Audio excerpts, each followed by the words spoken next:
नमस्कार, आप देख रहे हैं वार्तिक टीवी और मैं हूं सुभाष शर्मा। वार्तिक टीवी के इस खास कार्यक्रम खबरों की खबर में आप सबका स्वागत है। आज के इस प्रोग्राम में हम बातचीत करेंगे 4-5 मुद्दों के ऊपर, और ये मुद्दे हमारे देश से जुड़े हुए भी हैं और हमारे रीजन से जुड़े हुए हैं। खासतौर पर हमारे शाश्वत दुष्ट दुश्मन पड़ोसी देश पाकिस्तान के ऊपर भी हम बातचीत करेंगे, और अफगानिस्तान में जिस तरह से तालिबान हुकूमत ने कुछ काम किए हैं, जायज हैं या नाजायज हैं, तो आप डिसाइड करिएगा, लेकिन हम इसके ऊपर आज बातचीत जरूर करेंगे।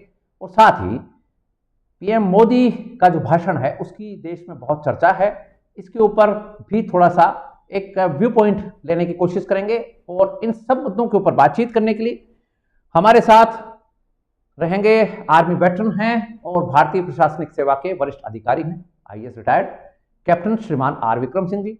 और कैप्टन साहब का एक परिचय और है कि कैप्टन साहब करंट अफेयर्स के ऊपर पैनी दृष्टि रखते हैं। विभिन्न समाचार पत्रों में, देश के नामी गिरामी समाचार पत्रों में उनके आलेख छपते रहते हैं, फर्स्ट आर्टिकल छपते हैं एडिटोरियल पेज के ऊपर। गंभीर चिंतन है और भारतीयता का जो सोच है, भारतीयता के बारे में जो नैरेटिव है, जो विमर्श है, उसमें अपनी बहुत ही बेबाकी से और बहुत ही स्पष्ट ओपिनियन रखते हैं। तो कैप्टन साहब का स्वागत कर लेते हैं और आज के जो मुद्दे हैं इनकी जानकारी हम आपको देते चलते हैं और आगे बढ़ते हैं प्रोग्राम में। तो प्रोग्राम की शुरुआत कर रहे हैं और कैप्टन साहब का स्वागत कर रहे हैं। कैप्टन साहब नमस्कार, स्वागत है। नमस्कार सुभाष जी, नमस्कार, बहुत बहुत धन्यवाद जी। तो पहला मुद्दा टेकअप करेंगे और ये मुद्दा आ रहा है पाकिस्तान से। पाकिस्तान में दो मुद्दों के ऊपर खास तौर पर बातचीत करना चाहते हैं।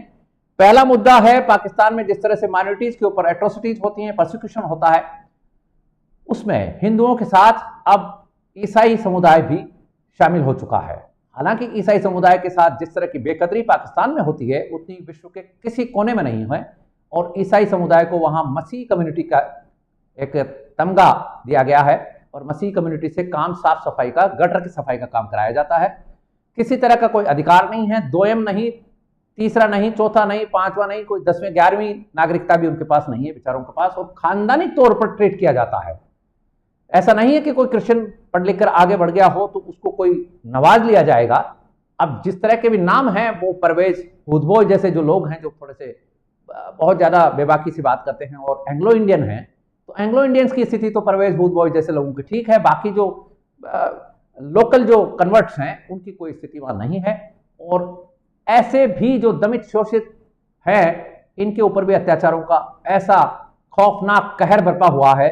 इसकी एक ब्रीफ जानकारी व्यूअर्स के सामने रख रहे हैं। 5 चर्च जिहादियों ने जला दिए हैं, और यह जो घटना हुई है यह पाकिस्तान के पंजाब प्रांत के फैसलाबाद में बुधवार को हुई। तो फैसलाबाद को पहले लोयलपुर कहा जाता था, आजकल उसका नाम बदलकर फैसलाबाद कर दिया, क्योंकि लोयलपुर ब्रिटिश हुकूमत की तरफ से नाम रखा गया था, अब यह फैसलाबाद हो गया है। वहां पर कट्टर जिहादियों ने 5 चर्चों में आग लगाई है, लूटपाट हुई है, घरों को लूटा गया है, घरों में आग लगाई गई है। और इन जिहादियों का, कट्टरपंथियों का ये और ऊपर से आरोप है, जले पर नमक, ये कि इन्होंने ईसाइयों के ऊपर ब्लास्फेमी का आरोप लगाया, यानी कि इस्लाम को लेकर, इस्लाम धर्म को लेकर आरोप लगाया गया है कि इन्होंने इस्लाम की तौहीन की है, इस्लाम की बेकदरी की है। ब्लास्फेमस इस तरह के जो ब्लाइंड मामले हैं उसमें पाकिस्तान में आए दिन घटनाएं होती हैं, और ब्लास्फेमी के इस मामले में पाकिस्तान की सरकार, पाकिस्तान की जुडिशरी भी साथ है। कहीं से कहीं अभी तक केयरटेकर सरकार की तरफ से भी कोई बयान नहीं आया है।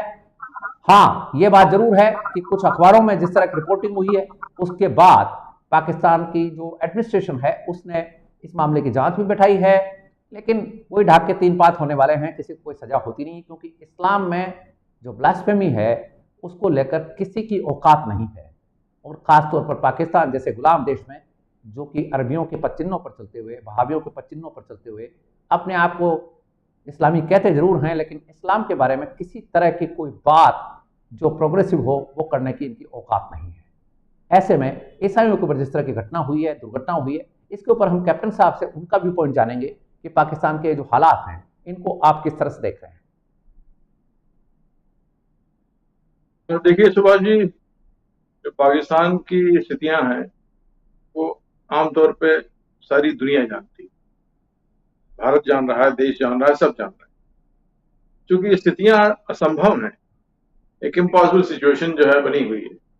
इसलिए किसी के किए कराए का कुछ नहीं है वहां पर। पाकिस्तान मानवाधिकार संगठन वहां पर हैं, दुनिया में है, सब जगह है, पाकिस्तान का जिक्र नहीं करते। महिलाओं के संगठन है विश्व में, और यूनेस्को वगैरह न जाने कितने संगठन, लेकिन कहीं पर भी आप ये नहीं पाएंगे पाकिस्तान के इश्यूज को कोई टेकअप करे, क्योंकि एक इम्पॉसिबल सिचुएशन है। आप अफगानिस्तान की महिलाओं के इशू को उठा करके क्या करें?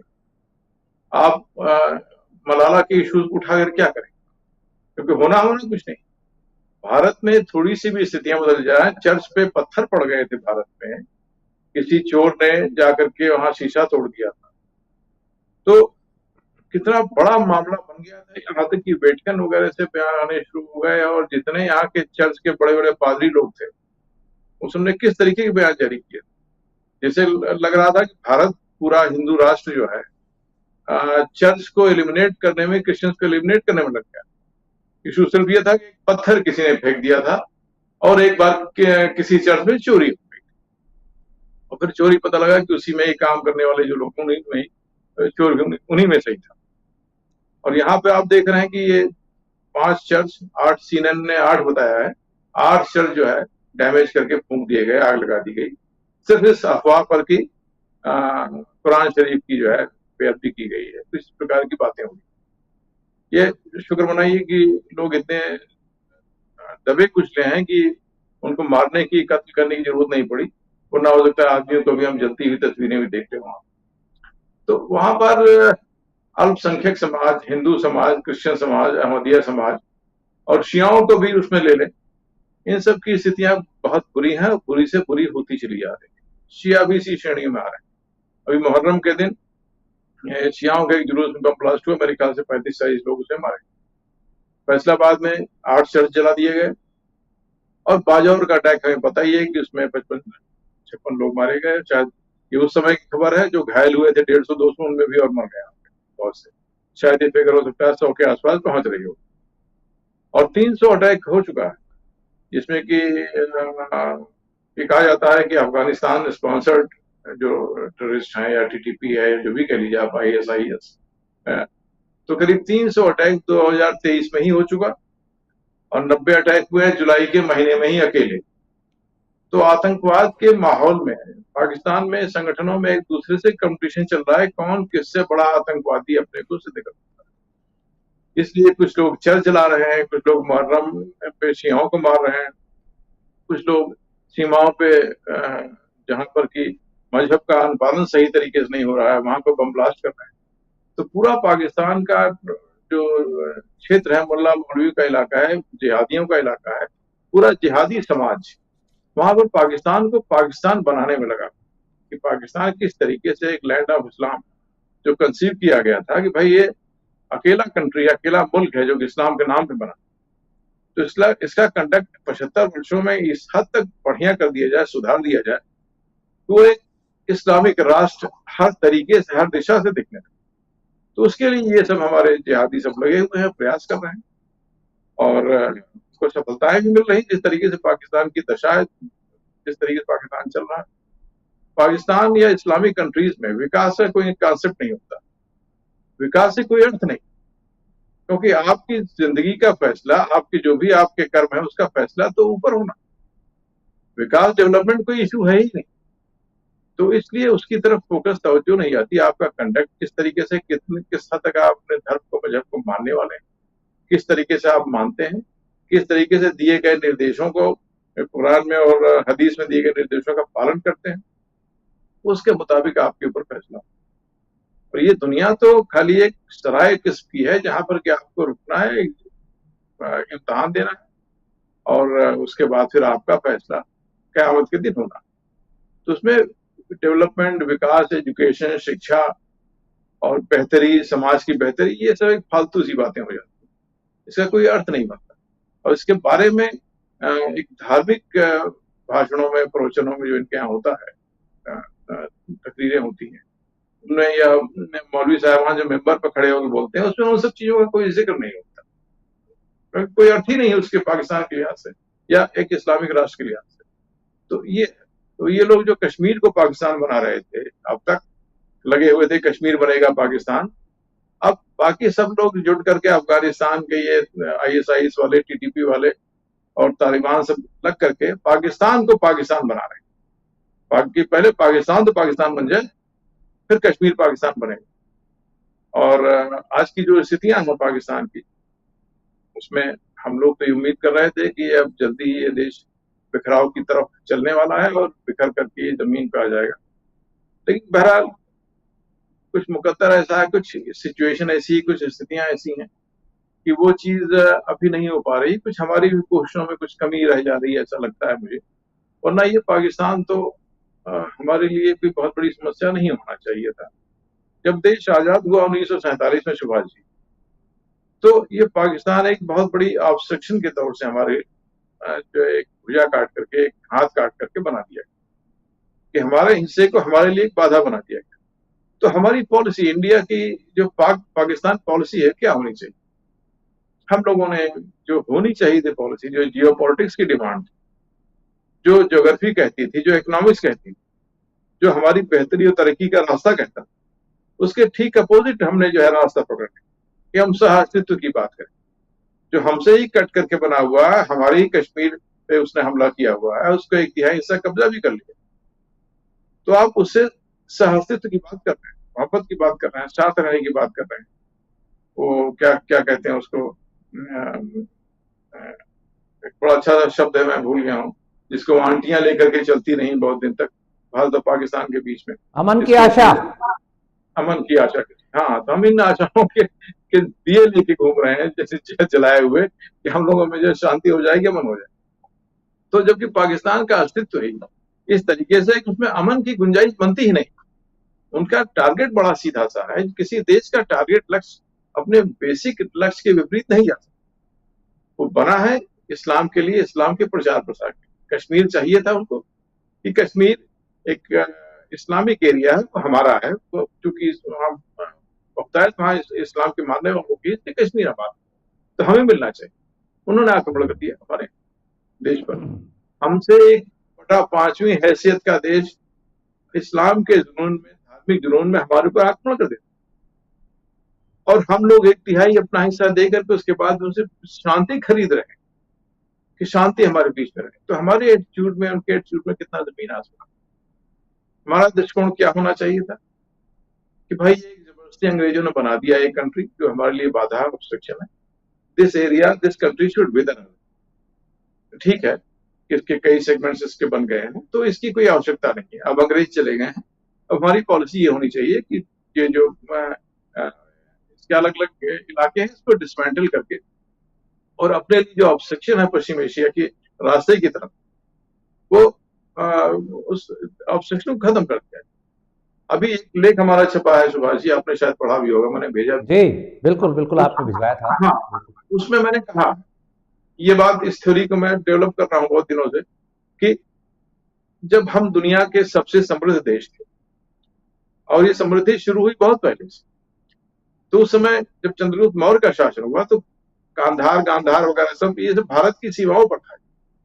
ये हिंदू कुछ हमारी सीमाएं थी, और यूरोप से, पश्चिम एशिया से, अफ्रीका से बहुत जबरदस्त किस्म का ट्रेड हुआ करता था, और सिल्क रूट जो हमारे यहां से होकर गुजरता था।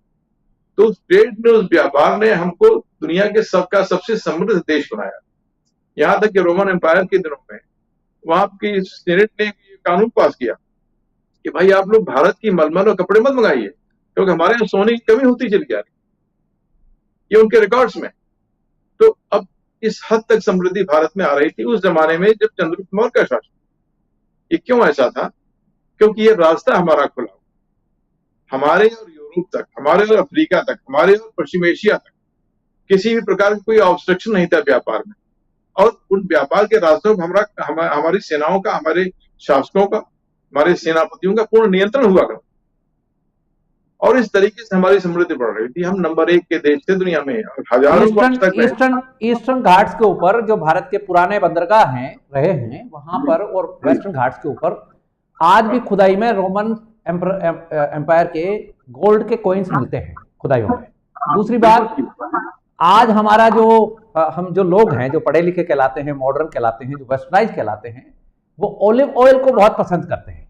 जबकि रोमन एम्पायर हमारे यहां से तिल का तेल इंपोर्ट करती थी, जो सबसे बेस्ट माना जाता था, क्योंकि ओलिव तिलहन नहीं है। आप आंवले में से तेल निकालकर आंवले का तेल खा नहीं सकते हैं। तो ओलिव जो है वो तिलहन की श्रेणी में नहीं है, तिलहन की श्रेणी में तिल है। तिल का तेल वो मंगाते थे और इतना ज्यादा तिल का तेल जाता था वहां पर यूरोपीय देशों में कि उसका भी एक ऑब्सेशन था कि भाई भारत का तिल का तेल आना चाहिए हमारे पास। तो इस तरह की बात थी। यहां आपने एक बहुत इंपॉर्टेंट बात कही क्रिश्चियंस की, जो हम एक बार इस चर्चा को कंक्लूड करते हैं। क्रिश्चियंस को लेकर आप देखिए ऑब्सेशन की बात चल रही है, तो भारत के जो इंडियन सबकॉन्टिनेंट के तत्कालीन समय के जो क्रिश्चियंस थे, उन्होंने पाकिस्तान बनने की हिमायत करी थी, उन्होंने उसकी मतलब उसकी तरफ पैरोकारी करी थी कि पाकिस्तान बनना चाहिए।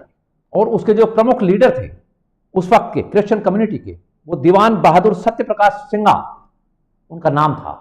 और सत्यप्रकाश सिंघा जो थे वो पंजाब के थे और पंजाब असेंबली में स्पीकर बने 1947 में, जब पाकिस्तान का निर्माण होता है। लेकिन जूत पड़े पिछवाड़े पर और 1948 में ही भागकर परिवार सहित भारत लौटना पड़ा स्पीकर को, पंजाब असेंबली के स्पीकर को। ऐसे जूत मारे इन्होंने जिहादियों ने कि भारत में शरण लेनी पड़ी परिवार से। वही मंडल वाला मामला वैसा का वैसा इस सिंघा के साथ हुआ।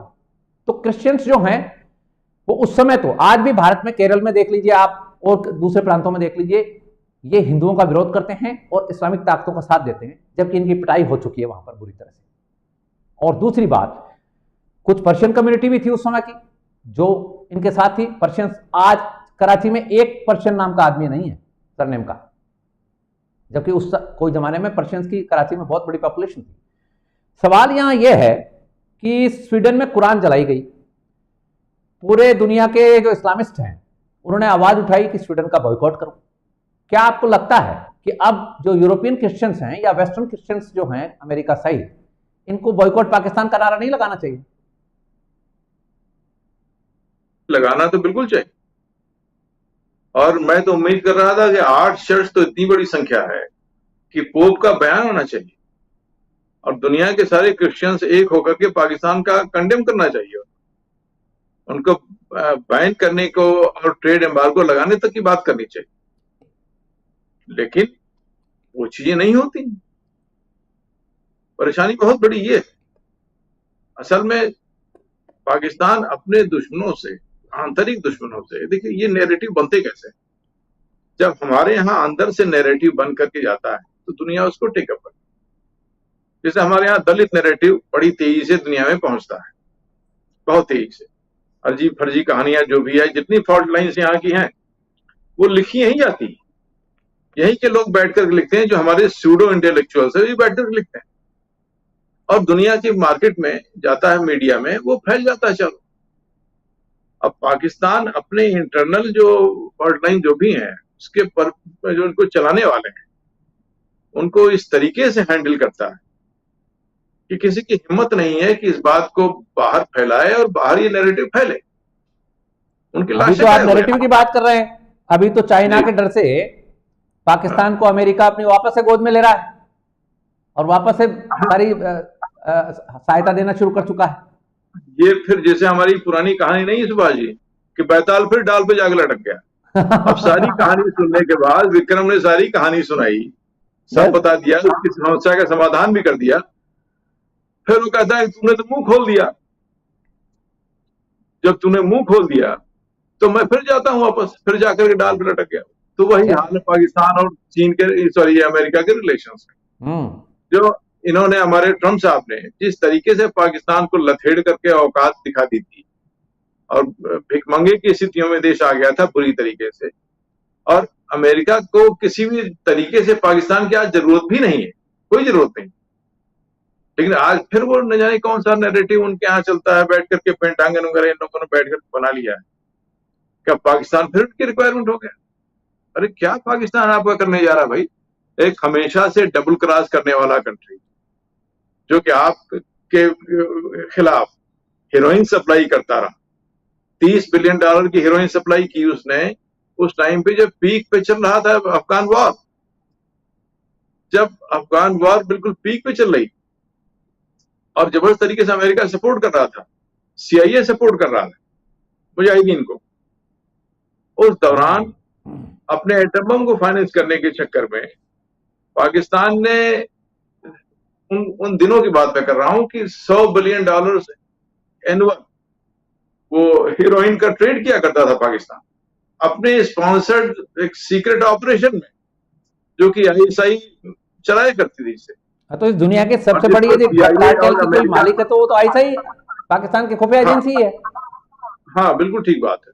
तो इस बात को अमेरिका की जानकारी में, सीआईए की जानकारी में, स्टेट डिपार्टमेंट की जानकारी, यहां तक कि सुभाष जी कि जब ये वहां की एनफोर्समेंट एजेंसी ने काम शुरू किया इसके बारे में अलार्म करके, करे ये तो जितनी ड्रग आ रही थी इसमें स्टैंपिंग पाकिस्तान की, केमिकल एनालिसिस करने में पता लग जाता है कि कहां से किस एरिया से आ रही। तो 30% जो टोटल सप्लाई थी, जो अमेरिका में 3% हुआ करती थी हीरोइन की खपत, वो 31% हो गई। और डीईए ने जब वहां कार्रवाई शुरू की तो उनका स्टेट डिपार्टमेंट, उनका सीआईए बचाता घूम रहा है इन पाकिस्तानियों को, हीरोइन के कारोबारियों को बचा रहा है। अरे तुम्हारा अपना, तुम किस तरीके के लोग हो भाई, किस तरीके की कंट्री हो तुम लोग? तुम्हारा देश हीरोइन से तबाह हो रहा है, तुम्हारे यूथ खराब हो रहे हैं, और तुमको पाकिस्तान की पड़ी हुई, पहले रूस टूट जाए तो वरना देश हम सुधारेंगे। तो गजब के लोग हैं अमेरिकन, हमको बड़ा आश्चर्य होता है। तो ये इसके बाद से मुझे अमेरिका की थिंकिंग पे, इनकी सोच पे, अमेरिका की बात चल रही है जी। एक मुद्दा इस वक्त पाकिस्तान में जोर शोर से उठ रहा है। इमरान खान के खिलाफ एक मामला दर्ज हुआ है आज, और ये मामला दर्ज किया गया है नेशनल सीक्रेट्स एक्ट के तहत। इसमें इमरान खान के ऊपर आरोप है कि उसने अमेरिका से आए हुए लेटर को, जो साइफर था, उसको चोरी किया है। वो डिप्लोमेटिक लेटर था, डिप्लोमेटिक कन्वर्सेशन थी, और इस लेटर को बाद में अमेरिका की एक न्यूज एजेंसी को देने का आरोप है इमरान खान के ऊपर। ये जो मामला है, ये इमरान खान और इमरान खान की पार्टी के ऊपर बहुत भारी पड़ सकता है, ऐसा बताया जा रहा है। और ये माना जा रहा है कि 10 साल की इसमें सजा हो सकती है इमरान खान को, क्योंकि अब जुडिशरी भी वहां की आर्मी के और वहां के एस्टैब्लिशमेंट के कहे में चल रही है। इमरान खान को कहीं भी किसी मामले में अब रिलीफ नहीं मिल रही है, और अटक जेल में इमरान खान जेल में बंद हैं। जेल में बंद होते हुए आज उनसे 5 घंटे इस मामले में पूछताछ की गई है। आपको क्या लगता है कि अमेरिका के दबाव में अब जिस तरह की सौदेबाजी, जो आप जहां इशारा कर रहे थे, उस तरह की सौदेबाजी में क्या इमरान खान की बलि लग जाएगी? इमरान खान उसी तरह से भुट्टो की तरह से हो जाएंगे, या कि कुछ और दिखाई देता आपको? देखिए, जैसा कि बात सामने आ रही, समझ आ रही है कि अमेरिका इसको एक इशू बना रहा है, इमरान खान। सवाल यह है कि आपको इशू इमरान खान को नहीं, आपको इशू पाकिस्तान को बनाना चाहिए। इमरान खान ने जो भी किया वो पाकिस्तान की एक, आप क्या समझ रहे हैं कि पाकिस्तान की स्टेटेड एक्टिविटी, मंशा यही रही है, उनका मैंडेट यही रहा। क्या जियाउल हक ने क्या किया था आपके साथ? भुट्टो ने क्या किया था आपके साथ? जितने भी पाकिस्तान के लीडर्स रहे हैं, उन्होंने सबने अमेरिका को डबल क्रॉस किया। आप सिर्फ इस बात पर कि उसने बड़े बड़े बयान दे दिए जो मीडिया में, प्रेस में आ गए, और अमेरिका के खिलाफ जो बयान जो छपे, तो उसको लेकर के आप इशू बना रहे हैं। अगर आप इसको इशू बना सकते हैं तो आप एक निहायत इमैच्योर किस्म के देश, जैसा कि मैं समझता हूँ, आपने जिन बातों को इशू बनाना चाहिए था उसको तो आपने इग्नोर किया। और तो अमेरिका की पुरानी परंपरा है। आप देखिए जरा कि जब जुल्फिकार अली भुट्टो ने कहा था वहां की असेंबली में कि हम सफेद हाथी की पॉलिसी में अब नहीं आएंगे, अब सफेद हाथी को ठेंगा दिखाने का समय आ गया है। सफेद हाथी का मतलब उस समय के जो अमेरिकन प्रेसिडेंट थे, उनका चुनाव, उनकी पार्टी का चुनाव चिन्ह था सफेद हाथी। तो सफेद हाथी के बारे में बोला, और बोलते ही अमेरिका की सरकार ने उसको ऐसा किया कि वो फांसी जेल में हुई उसको। यही हाल इमरान खान का था कि इमरान खान ने बार बार आरोप लगाए अमेरिका के ऊपर, और ये कहा कि हमारी इंडिपेंडेंट फॉरेन पॉलिसी होगी, जो जनरल उसकी भुट्टो की पॉलिसी के बारे में वो का वो सेम राग था। और इमरान खान ने अमेरिका को, अमेरिका की धरती पर जाके गालियां बकी कि तुम्हारे वजह से हमारे 80,000 लोग मारे गए हैं, जो ATTP के जो लोग हैं आज, उनकी वकालत करके आया वो तालिबान खान। तो ये हिस्ट्री है अमेरिका की। जो आप कह रहे हैं कि वो उनके दिमाग में पता नहीं क्या भरा हुआ है, वो ऑब्सेस्ड है एक तरह से, जो जहां से हमने बात शुरू करी थी। वो देखिए, असल में उनको चुनाव से पहले एक तुरंत एक रिजल्ट चाहिए। वो अपने आप बताने के लिए कि जो अब इनका चूंकि वो चुनाव फंसा हुआ है, तो इनको लगता है कुछ ऐसी बातें इमीडिएट हम मीडिया में, प्रेस में कह सकें। देखिए साहब, ये हमारी पॉलिसी जो लॉसेज हमको हो गए चाइना की वजह से, जो प्रेस्टीज का लॉस हुआ है, लॉस ऑफ फेस हुआ है पश्चिम एशिया में, उसको देखिए इस तरीके से हमने मेकअप कर लिया है। पाकिस्तान को इस तरीके से अपना हमने भेड़ा बना लिया है और अपने कंट्रोल ले लिया है, और इस तरीके से एक इंप्रेशन देने की कोशिश है कि सऊदी अरेबिया को भी देखिए हम वापस ला रहे हैं, और हमने जो है ईरान को घेरने का काम फिर उसी तरीके से शुरू कर दिया। कुछ इस तरीके का इंप्रेशन ही देना चाहते होंगे अपने ऑडियंस को कि फॉरेन पॉलिसी के मोर्चे पर जो एक डिफीट हो गई थी हमारी, उसको हमने मेकअप कर लिया। तो अब गलेबल टाइप की पब्लिक है वहां अमेरिका की, उसका इन सब चीजों में कोई इंटरेस्ट बहुत है नहीं, और कि क्या हो रहा है क्या नहीं हो रहा है। लेकिन अपना इंटरेस्ट किल करते हुए अगर आप पाकिस्तान को रिसरेक्ट कर रहे हैं, दोबारा पुनर्जीवन दे रहे हैं, तो इसका तो कोई आपको एडवांटेज, कोई फायदा मिलना नहीं किसी भी तरीके से। और पाकिस्तान को अपने रास्ते पे जा रहा है, उसको आप, मुझे नहीं लगता कि आप उसको, ये जो कोरामीन का इंजेक्शन आप पिला रहे हैं कि कभी $1 बिलियन, कभी $2 बिलियन, कभी $3 बिलियन का, इसको बहुत लंबे समय तक जिंदा नहीं रख पाए। जब पूरा स्ट्रक्चर डिफेक्टिव हो चुका, तो इसके अब यह है कि आपको कोशिश ये करना चाहिए था कि भाई एक पीसफुल कंट्री के तौर से अगर पाकिस्तान हो जाता है, एक सिचुएशन, इन परिस्थितियों में से अगर इसको टूटना भी है, तो अगर टूटना भी तो पीसफुल तरीके से, इसके बारे में आपको सोचना चाहिए कि भाई कैसे किया जाए कि ये हमारे लिए, दुनिया के लिए, ये हीरोइन का खतरा, ये प्रोलिफरेशन का खतरा, जो देश एज ए पॉलिसी अपने न्यूक्लियर एसेट्स को बेच रहा हो, बेचने का करार कर रहा हो, ईरान के साथ किया, लीबिया के साथ किया, सीरिया के साथ किया, इस तरीके से देशों को बेच रहा हो सरकारी स्तर पे, तो उसके ऊपर आपको अभी भरोसा है? मुझे बड़ा आश्चर्य होता है। ये आपने बहुत इम्पोर्टेंट बात कंट्री जी, तो ये तो आप देखिए ये हाँ, तो अब इनका जो कुछ एफर्ट था कश्मीर की तरफ का, पाकिस्तान का, तो मुझे लगता है कि अब ये रास्ता इनके लिए बंद हो चुका है। कश्मीर जो है अब उनके उसमें भी नैरेटिव से भी हट रहा है, खाली नारेबाजी का रह गया। बीच बीच में थोड़ा बहुत एक्टिविटीज वो कर रहे हैं, और थोड़ी एक्टिविटीज वो बढ़ाएंगे जब उनको पैसा से मिलता है, तो ये एक्टिविटीज अपनी गतिविधियां बढ़ाने लगते, तो थोड़ा बहुत बढ़ाएंगे ये। लेकिन अब वो कश्मीर का खेल उनके हाथ से निकल चुका। अभी आपने, पता नहीं आपने देखा कि नहीं, शाह फैजल का एक इंटरव्यू चल रहा है सोशल मीडिया पे, बहुत अच्छा इंटरव्यू, बहुत बढ़िया। शाह फैजल को मैंने नहीं जानता था कि तरीके से ऑनेस्ट आदमी है ये, और कितनी ईमानदारी से सारी बातें उसने कह डाली, जो कुछ भी है, जो कुछ उसकी फीलिंग है, ट्रू फीलिंग। तो उससे उसने कहा 370 के बाद हमें अंदाजा नहीं था कि ये चीजें इस हद तक बदल जाए। अब भारत की एक सामान्य स्टेट हो चुका है कश्मीर, जैसे भारत के और राज्य हैं, थोड़ी बहुत समस्याओं के साथ हैं, वो समस्याएं जो हैं, लेकिन अब भारत का एक राज्य हो चुका, अब उससे कोई इनकार नहीं कर सकता। अब वो फीलिंग कि कश्मीर बनेगा पाकिस्तान, वो सब चीजें, वो सब बहुत दूर इतिहास की बात हो गई है। कश्मीर में कोई ऐसा सोचता भी नहीं। तो अब कश्मीर आपके हाथ से निकल चुका है, अब आपके सर्वाइवल के लिए अब क्या बचा? अब कोई ऐसा कोई एजेंडा ही नहीं है जो कि पाकिस्तान को जिंदा रख सके। अब इस्लामीकरण कश्मीर का या भारत का इस्लामीकरण पाकिस्तान की जनता जान चुकी है, वहां की लीडरशिप जान चुकी, सब जान चुके हैं कि ये फोरगॉन कंक्लूजन हो गया, खत्म हो गया, वो तो बनना ही नहीं। तो एक बार मैंने एक आर्टिकल लिखा था कि जब 370 से पहले की बात है कि 370 एक चोटी की तरह है, जिसपे जब हम लोग अभी चढ़ने में हमें डर लग रहा है कि भाई कैसे चढ़े, कैसे क्या करें, लेकिन जब हम चढ़ जाए तो हमको सिर्फ पीओके के और कुछ नहीं दिखाई और सारा कुछ इशू खत्म हो जाएगा।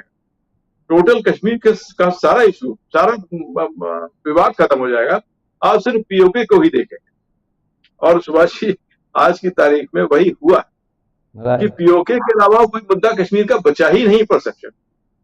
आप जिसको देखिए, राजनाथ सिंह साहब से सुनिए, प्रधानमंत्री जी को सुनिए, सब सुनिए, राजनाथ सिंह महीने में एक बार पीओके का नाम जरूर लेते हैं, पीओके हम के लिए लेना, वापस लेना, चाहे जो जब भी कश्मीर जाएंगे पीओके का जिक्र करेंगे। तो इस तरीके देखिए, कश्मीर तो निकल गया, अब आप बचेंगे, सर्वाइव कैसे करें? ये आपके सर्वाइवल का एक बिंदु था जिसके आधार पर आप अपने मुल्क को एक रखे हुए थे, जिंदा रखे हुए। तो आपका तो बेसिक जो एडेसिव जो आपको जोड़ रखा था, शाहरक जिसे आप कहते थे, वो तो गई, वो तो चली गई, अब शाहरक नहीं। तो अब दूसरी शाहरक की बात चल रही है इस वक्त पाकिस्तान में, और यह शाहरक है ड्यूरेंट लाइन।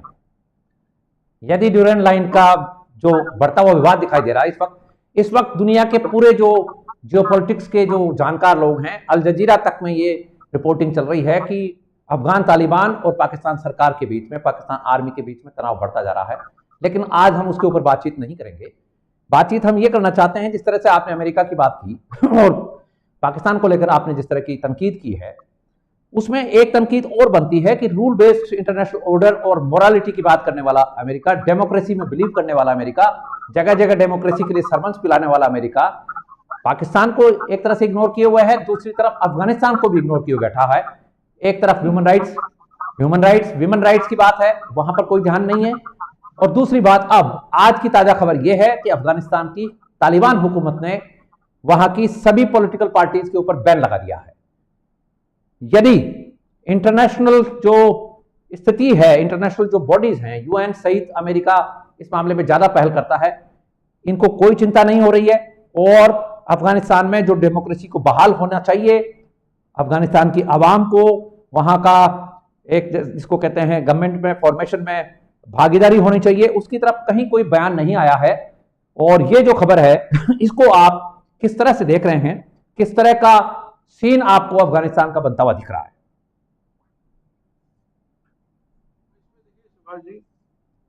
तालिबान का जो अहद है कि वो अफगानिस्तान को उन्होंने एक इस्लामिक राष्ट्र, इस्लामिक कंट्री बनाया हुआ। तो आप कुरान के एक्सपर्ट से पूछ लें, कुरान शरीफ के, और हदीसों में देख लें कहीं पर भी, क्या कहीं पर ये आया है कि लोग चुनेंगे अपना शासन? यही तर्क दिया है, यही तर्क दिया गया है।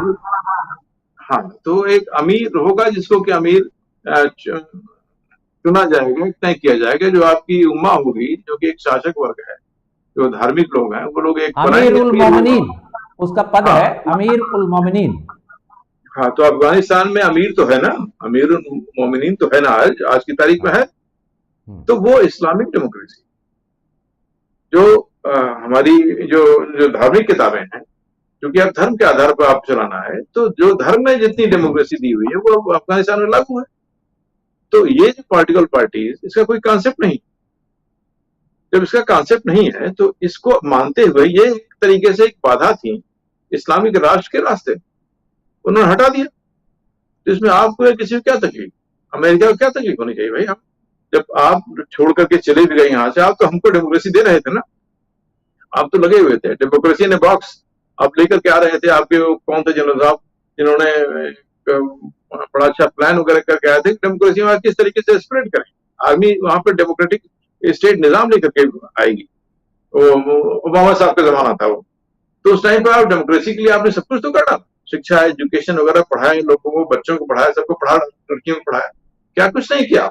20 साल तक आप डेमोक्रेसी वहां बांटते रहे, और आखिर में वो इस्लामिक अपने रास्ते पर चले गए, जो हमारी धार्मिक किताबों ने कहा, जो हमारे हदीसों ने कहा, उस रास्ते हम चल रहे हैं। तो उस पर हमको चलना ही था। तो आप बयान दे डालिए, जितना कुछ कहना है कह डालिए, प्रेस में, मीडिया में कह डालिए, वहां सुनने वाला कौन है? ये तो हम लोग संवेदनशील लोग हैं। भारत में जरा सी बात हुई नहीं, यहाँ पर लोकतंत्र खतरे में आ गया, सब कुछ खतरे में आ गया। अभी यूरोप की कोई संस्था खड़ी होगी और दुनिया का सर्वे करेगी डेमोक्रेसी का, आप देखेंगे कि वो अफगानिस्तान को और पाकिस्तान को हमसे ऊपर रखेगी डेमोक्रेसी के मामले में और जनाधिकार के मामले में। तो इस टाइप के आपके संगठन चलते हैं, जो कि न जाने कहां से फाइनेंस होकर के कौन उनको पैसा देता है, और वो चलते हैं और इस तरीके नैरेटिव बनाए। तो आप देखिएगा इसके बारे में कहीं पे कोई चूं नहीं बोलेगा, कहीं पे कोई जिक्र नहीं होना है, न वाशिंगटन पोस्ट के बारे में लिखने जा रहा है, न कोई लिखने जा रहा है कहीं पर भी, न न्यूयॉर्क टाइम्स, यहाँ तक कि डॉन में भी नहीं छपेगा कि पॉलिटिकल पार्टीज का हम मतलब क्या है, वहां से क्या है। और आप कुछ इस समय में देखेंगे जिस तरीके से पाकिस्तान चल रहा है, वहां पर पॉलिटिकल पार्टीज का मतलब क्या रह जाएगा? सेना है, फौज है, शासन चल रहा है, जिसको हम चाहेंगे सत्ता में आ जाएगा। आप पार्टी का एक लेवल लिया नहीं, ठीक है, कोई परेशानी, कोई नुकसान नहीं। तो डेमोक्रेसी अगर आप खोजने चले हैं उन कंट्रीज में जहां पर की सेनाओं का शासन, जहां पर के एक मजहबी शासन है, तो वो एक बहुत बड़ी गलती है मेरे ख्याल से। उसको एक समय वेस्ट करना है, बर्बाद करना है, इनमें डेमोक्रेसी की बात करनी। तो ये वो भारत में बात करेंगे डेमोक्रेसी, भारत में सारी दुनिया बात करे, वो भी बात करेंगे, हर एक आदमी बात करेगा। देखिए भारत में भारत में देखिए सेकुलर कंट्री था, आप देखिए अब वो हिंदुत्ववादी हो जाए, इसके लिए सच नहीं, दुनिया परेशान। ये तो एक बहुत ही ज्यादा कॉन्ट्राडिक्टरी बात अभी हम व्यूअर्स के सामने रख देते हैं। आपने जो बात की उसी के समर्थन में जी जनरल असीम मुनीर जो हैं, जो इस्लामिक देश में रहते हैं, यानी खुद के देश को तो इस्लामिक रिपब्लिक ऑफ पाकिस्तान बना रखा है, लेकिन भारत के बारे में कहते हैं कि भारत में नेशनलिस्ट की सरकार है, हिंदुओं की सरकार है। तो ये एक मतलब अजीब सी बात करते हैं ये लोग, खुद के पैरों के नीचे कोई जमीन इनको दिखती नहीं, और भारत के बारे में तो सरमंच पिला देते हैं। तो जब भारत की बात चल रही है तो अभी लाल किले की प्राचीर से पीएम मोदी के भाषण को लेकर पूरी दुनिया में ही चर्चा है, और इस भाषण के कई तरह के अर्थ निकाले जा रहे हैं, कई बातें चल रही हैं। और ये भी है कि अब पीएम मोदी का ये 10वां स्पीच था लाल किले की प्राचीर से, और वहां पर उन्होंने बहुत ही कॉन्फिडेंस के साथ कहा कि अगली बार भी वही लाल किले की प्राचीर से भाषण देंगे। तो देखने वाली बात यह रहेगी कि इस रिजीम का, इस वाले जो इनका टर्न है, इसमें तो अब ये स्पीच हो चुका है। अब तो 2024 के बाद यदि वो सत्ता में आते हैं, जैसा कि वो कह रहे हैं कि वो आएंगे, तो फिर से उनको सुनने को मिलेगा। लेकिन ये जो इनका 2019 से लगाकर जो 2024 तक की रिजीम है, इसका जो स्पीच है, जिसको हम एक तरह से लास्ट स्पीच मान सकते हैं इन दोनों टेन्योर में, तो इसको लेकर आप क्या कहेंगे कि इस स्पीच की क्या खासियतें आपको लगती हैं और क्या विश्लेषण आपका रहेगा? हाँ देखिए सुभाष जी, एक हमारे महान साहित्यकार हुए हैं अज्ञेय जी, अज्ञेय की बड़ी अच्छी हीरानंद वात्स्यायन अज्ञेय जी जी। तो वो कविता की ओपनिंग लाइन्स है, पुनः आऊंगा भले ही बरस दिन अनगिन युगों के बाद। तो ये तो उनकी कविता है, आखिर दूर तक जाती है, बहुत अच्छी कविता है, बहुत प्यारी सी कविता है। तो लेकिन मैं उसको वो कविता याद आ गई जब मोदी जी ने कहा कि पुनः आऊंगा, लेकिन अगले साल ही आऊंगा मैं, अनगिन युगों का समय नहीं मांगा। तो ये इतनी जबरदस्त कॉन्फिडेंस के साथ दिया गया भाषण है कि सुभाष जी मजा आ जाता है।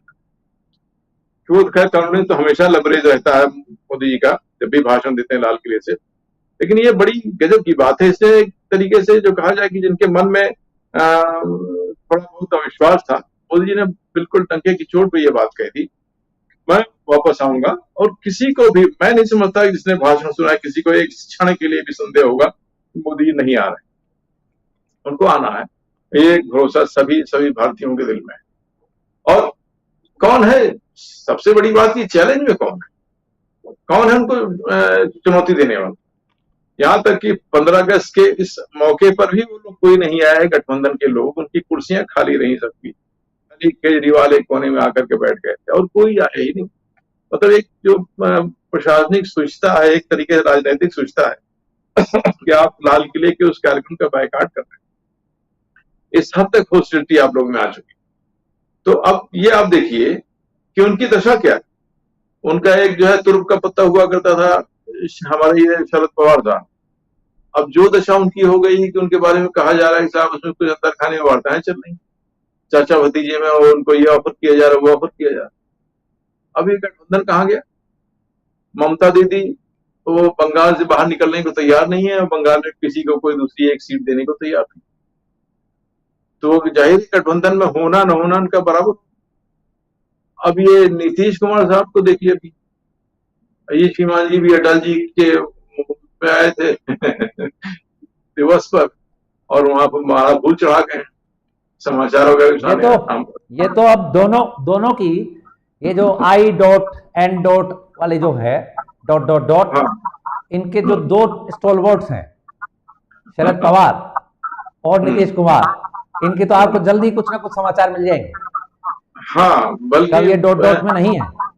हाँ, बल्कि नीतीश कुमार जी को कई बार लगता भी, बताइए, एक बहुत अच्छे लीडर हो सकते थे, मतलब महत्वाकांक्षा ये उतनी ऊंचाई न ले जाते तो इस देश से एक महत्वपूर्ण मंत्री होते और अच्छी भूमिका होती। ऐसा नहीं है कि नीतीश कुमार जी को आप रुचि राजनीति नहीं, तो दोनों ही कह रहे हैं। अब शरद पवार भी यही कह रहे हैं और नीतीश कुमार भी यही कह रहे हैं। आपने कविता का याद दिलाई, हरिवंश राय बच्चन की कविता है, तीर पर कैसे रुकूं मैं आज लहरों में निमंत्रण। तो इनके लिए लहर आ चुकी है, दोनों के लिए लहरों ने निमंत्रण दे दिया है इनको। तो अब ये है, अच्छा बाकी जो स्लोगन मोदी जी का मुख्य स्लोगन जो फ्लैग उन्होंने चुना है, जिसको लाल किले से भी उन्होंने कहा, भ्रष्टाचार खैर का शुरू से ही है, हमेशा लगातार उसके ऊपर हिट वो कर ही रहे हैं, परिवारवाद पे लगातार हिट कर रहे हैं। तुष्टीकरण एक नई चीज उन्होंने शामिल की है। मेरे ख्याल से तुष्टीकरण वाली बात को थोड़ा गंभीरता से सबको लेने की जरूरत है, और मुझे लगता है कि जो कुछ थोड़ा बहुत कंफ्यूजन हो गया है इस तुष्टीकरण की इशू को लेकर के, ये भी पॉलिटिकली स्पष्ट हो जाना चाहिए कि तुष्टीकरण का अर्थ ये नहीं है कि आप कम्युनली जो है तुष्टीकरण को लेकर के आप चलते रहे, आप बाकी एजेंडे के ऊपर जो है एक जाति विशेष को, एक धर्म विशेष के लोगों का तुष्टीकरण करने लगे। तो इस पे एक तरीके से तुष्टीकरण को ऐड करके मोदी जी ने इस बात को स्पष्ट कर दिया है कि तुष्टीकरण का उनका जो है इसकी तरफ एक स्पष्ट इंडिकेशन हो गया इसको ऐड करने से, कि अगर लोग कहीं कंफ्यूज हो गए हो इस बीच में तो वो उस कंफ्यूजन से दूर हो जाए। मतलब एक जो कहा जाए कि क्लियर कट जो है एक स्टैंड लिया उन्होंने, और लोगों से कहा, भारत के लोगों से कहा कि आपके सपने हमारे सपने हैं। बहुत अच्छी बात है, कहीं बहुत चीजें जो है, विकास का मुद्दा है, रोजगार का मुद्दा उन्होंने उठाया, विश्वकर्मा योजना और बहनों को दीदी, करोड़पति दीदी योजना भी एक तरीके से लाई, जिससे महिलाओं के एम्पावरमेंट के बारे में। तो ये बहुत अच्छी बातें कही गई, और उन्होंने जिसके बारे में शिकायतें थी, अपोजिशन शिकायत करता हुआ था कि मणिपुर के बारे में बात नहीं करते, लाल किले से भी उन्होंने मणिपुर के बारे में बातें कही, सकारात्मक बातें कही, और बहुत ही अच्छा भाषण मैं समझता हूँ इसको, जिससे कि इस देश के लिए एक बेहतरी की तरफ दिशा की ओर ले जाता हुआ भाषण है, और कहीं कोई इसमें नेगेटिव साइड कहीं पर भी नहीं। ये है कि थोड़ा सा उसमें पाकिस्तान वगैरह जैसे देशों को ललकारना भी चाहिए था। अब हो सकता है किसी और मौके पे ललकारेंगे वो, इसको अपने इंटरनल अपने यहाँ विकास से संबंधित और अपने देश के लोगों से संबंधित एक इशू रखा, और बेसिकली अपने पॉलिटिकल जो अपोनेंट्स हैं उनको टारगेट भी किया कायदे। तो ये भाषण से मुझे ये क्रक्स निकलता है। जी सुभाष जी। हो सकता है पाकिस्तान को लेकर, अब जैसे कि हमारे हिंदुओं में एक बात है ना कि जब दुश्मन कमजोर होता है तो हम हमला नहीं करते हैं, छोड़ने की आदत है, सद्गुण विकृति है। तो वो हो सकता है सोच लिया होगा पाकिस्तान मरा पड़ा है, इसके बारे में क्या बोलना है, और मरे दुश्मन को रहने दो। अब वो तो वही वाली बात है कि फिर वो मोहम्मद घोरी टाइप के लोग होकर फिर वापस आ जाते हैं, क्योंकि उनकी फितरत से वो बदलेंगे नहीं। वो बिच्छू वाला जो किस्सा है हमारे यहाँ ऋषियों के द्वारा सुनाया हुआ हितोपदेश की कथा है कि वो संत जो है वो बिच्छू को बार बार निकाल रहे थे और बिच्छू काट रहा था, लेकिन संत थे कि वो अपनी प्रवृत्ति नहीं छोड़ना चाहते थे कि भाई इतना छोटा सा जानवर अपनी प्रवृत्ति नहीं छोड़ रहा, तो मैं तो बड़ा एक इंसान हूँ, मैं तो एक ह्यूमन बीइंग हूँ, तो मैं कैसे छोड़ सकता हूँ। तो मोदी जी के दिमाग में भी, क्योंकि अटल जी के सानिध्य में तो रहे हैं, तो हो सकता है थोड़ी सी सद्गुण विकृति ये भी हो कि भाई दुश्मन कमजोर है, रहने तो अब बोलना नहीं चाहिए। तो ये हो सकता है एक दिमाग में। बाकी पाकिस्तान जिस तरह से बिहेव कर रहा है उसमें कहीं से कहीं तक ये लग नहीं रहा है कि उसकी कमर टूटी पड़ी है। बयानों को देखिए, एक्शंस को देखिए तो, और वहां की आवाम को देखिए तो भारत दुश्मनी, हिंदू हेट्रेड भरा पड़ा है। अभी भी सोशल मीडिया पर ऐसे वीडियो आते रहते हैं कि आम आवाम जो है, स्त्रियां जो हैं, उनके मन में भी, जबकि स्त्रियां आमतौर पर इस तरह की कट्टरता में बिलीव नहीं करती हैं, स्त्रियां सॉफ्ट होती हैं और दुश्मनी उस तरह के हेट्रेड में नहीं लाती हैं, तो लेकिन वहां उल्टा है मामला। और ये इनको, इन स्त्रियों को पूछे कि इनकी जो पीढ़ियां थी उनके ऊपर कितने अत्याचार किए गए हैं, वो लेकिन भूल गई हैं सब। तो ये बात जरूर है, आपने राइटली पॉइंट आउट किया। ये बात भी है इसमें कि पीएम मोदी का जो भाषण है इससे वर्ल्ड पावर्स जो हेजेमनिस्ट हैं उनको थोड़ी सी चोट जरूर लग सकती है, क्योंकि पीएम मोदी का जो कॉन्फिडेंस था और इकोनॉमिक ग्रोथ और भारत की जो तरक्की की उन्होंने सोपान की बात कही है, जो स्वप्न दिखाया है कि हम आगे आने वाले दिनों में विकसित राष्ट्र के तौर पर सामने आएंगे, ये जो बात है इसमें हो सकता है कि जो वर्ल्ड पावर्स हैं जो भारत को उस तरह से नहीं देखना चाहती हैं, या कि भारत को ही नहीं मानती हैं, शी मानती हैं।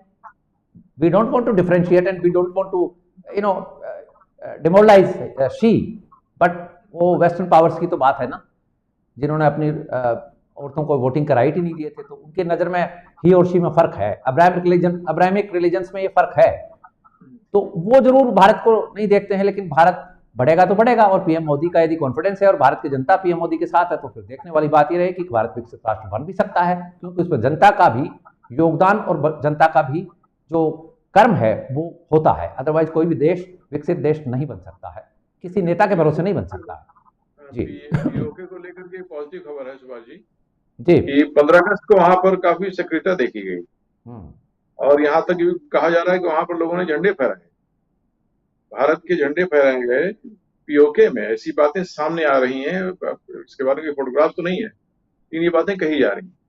तो इस तरीके से लग रहा है कि पीओके का माहौल बदल रहा है, बदलता हुआ दिख रहा है, चर्चाएं काफी हो रही हैं, इसके बारे में बातें हो रही हैं। और हमारे आजाद साहब ने, गुलाम नबी आजाद साहब ने भी एक बयान दे दिया है कि हम सब हिंदू थे। तो खैर दुनिया जानती है कि सब हिंदू थे, लेकिन उन्होंने इस बात को पूरी मजबूती से बात कहा। तो इसके बारे में कुछ जो कहा जाए कि एक अच्छे वैसे देखा जाए तो डॉक्टर फारूक अब्दुल्ला भी बहुत पहले कह चुके हैं कि मैं मुसलमान बाद में हुआ हूं, मैं तो कश्मीरी पंडित हूं। हाँ, वो भूल जाते हैं, वो कहते हैं फिर भूल जाते हैं, फिर पाकिस्तान की पटरी पे चलने लगते हैं। लेकिन गुलाम नबी आजाद साहब थोड़ा सा कंसिस्टेंट चल रहे हैं इस बात पे, और उनमें मुझे पॉलिटिकल संभावनाएं भी दिख रही हैं कि जब भी चुनाव का माहौल बनेगा तो ये मुझे ऐसा लगता है कि जो मुख्यमंत्री बनेंगे कश्मीर के शायद आजाद साहब ही बने, चाहे जिसका भी समर्थन हो, भाजपा का समर्थन हो, और जो लोग भी आप लोग समर्थन देंगे तो एक अच्छे मुख्यमंत्री साबित होंगे। तो पीओके एक पॉजिटिव न्यूज है, आजाद साहब एक पॉजिटिव न्यूज है, और बेहतरी की तरफ चलता हुआ दिख रहा है। बस यही है कि पाकिस्तान निराश कर रहा है, अभी टूटने में थोड़ा टाइम और ले रहा, ये है सवाल जी। बाकी ठीक है सर। हाँ नहीं, वो कमजोर दीवारों को एक धक्का और दो, ये बात है। तो आपने सुना, ये हैं कैप्टन श्रीमान R Vikram Singh ji, army veteran, IAS retired और ऑथर, लेखक। कैप्टन साहब बहुत बहुत आभार, धन्यवाद जी। सुभाष जी बहुत बहुत धन्यवाद जी। तो ये था आज का हमारा प्रोग्राम, आपने हमें ज्वाइन किया, इसके लिए आपका बहुत बहुत आभार, धन्यवाद। I wish you good luck, success and happiness. Thank you so much.